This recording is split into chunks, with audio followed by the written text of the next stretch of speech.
More than 100 days after war broke out between the United States and Iran, Washington and Tehran say they have reached a memorandum of understanding that could end the conflict and reopen the world's most important energy routes. The agreement, mediated by Pakistan and Qatar, is expected to be formally signed in Geneva on Friday. Both sides say the deal includes an immediate end to military operations. Iran says that applies not only to direct hostilities with the United States, but also to the Lebanon front where Israeli attacks have continued for months. US President Donald Trump announced that the Strait of Hormuz would reopen to global shipping, while the US naval blockade on Iranian ports would be lifted. The waterway is a critical artery for global energy supplies, and its disruption has fueled months of volatility in oil markets. Iran's Supreme National Security Council confirmed that, under the understanding reached with the Washington, military operations on all fronts would end immediately. Iranian officials also say negotiations on a final agreement will only move forward after Tehran verifies the United States has fulfilled its commitments. While the full text has not been released, Iranian media reports suggest the draft agreement contains 14 points.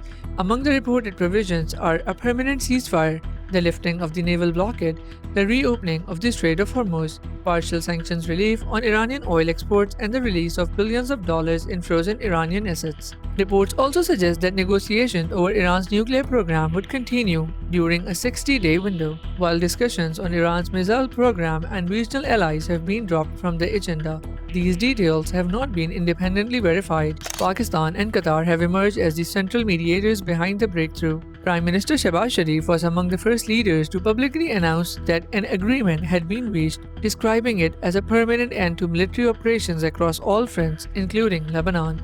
Qatar also welcomed the understanding, calling it an important step towards regional stability and economic recovery. Financial markets have responded positively to the announcement.